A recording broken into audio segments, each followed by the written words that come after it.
સાહેબ રાત્રિના 1:30 વાગ્યા છે અને હું જ્યાં આગળ ઊભો છું ને સાહેબ, અમદાવાદ દુર્ઘટનાના જે મૃતકો છે ને સાહેબ, 200 થી વધારે, એ લોકોના મૃતદેહ અહીંયા છે સાહેબ, આ જગ્યા ઉપર છે સાહેબ. હજી સુધી પણ જે પ્લેનમાં જે મુસાફરો હતા તેમના પરિવારજનો હજી પણ તેમના સ્વજનોની રાહ જોઈ રહ્યા છે કે અમારું સ્વજન પાછું આવી જાય સાહેબ. એક પછી એક સાહેબ 70 થી વધારે એમ્બ્યુલન્સના સાયરનોએ આ સિવિલ હોસ્પિટલને સાહેબ હચમચાવી નાખી છે સાહેબ. સિવિલ હોસ્પિટલ ખાલી સાયરનોથી ગુંજી છે, પણ સાહેબ ગુજરાતની હું વાત કરું તો સાહેબ ગુજરાત પાસે હવે સહન કરવાની શક્તિ જ નથી રહી.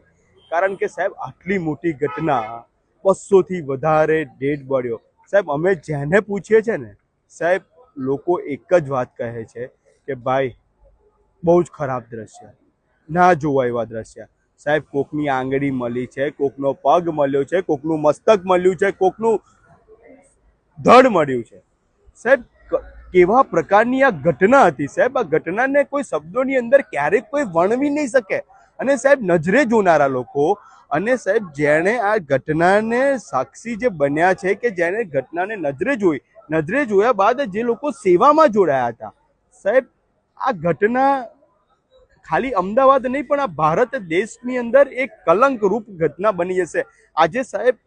હું કહી દઉં કે ગુજરાત માટે આજે સૌથી કાળો દિવસ જો કહી શકાય ને તો સાહેબ અમદાવાદ પ્લેન ક્રેશ દુર્ઘટના હતી સાહેબ. પરિવારજનોને કેટલાક સહાય પણ જાહેર કરવા સાહેબ, સહાય પરિવારજનોને સ્વજનથી મોટું સહાય નથી. એમના માટે સ્વજનથી મોટું કોઈ નથી સાહેબ. ખરેખરમાં અર્બન ગુજરાત આ તમામ મૃતકોના આત્માને શાંતિ અર્પે તે માટે પ્રાર્થના કરી રહ્યું છે.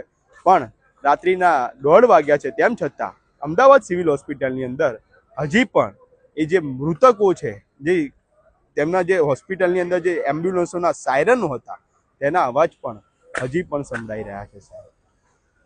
બસ વધારે નહીં કહું. અમારી સાથે સતત જોડાયેલા રહેજો. કેમેરામેન અક્ષિત પટેલ સાથે હું છું આપનો મિત્ર મનન હિંગુ, અર્બન ગુજરાત.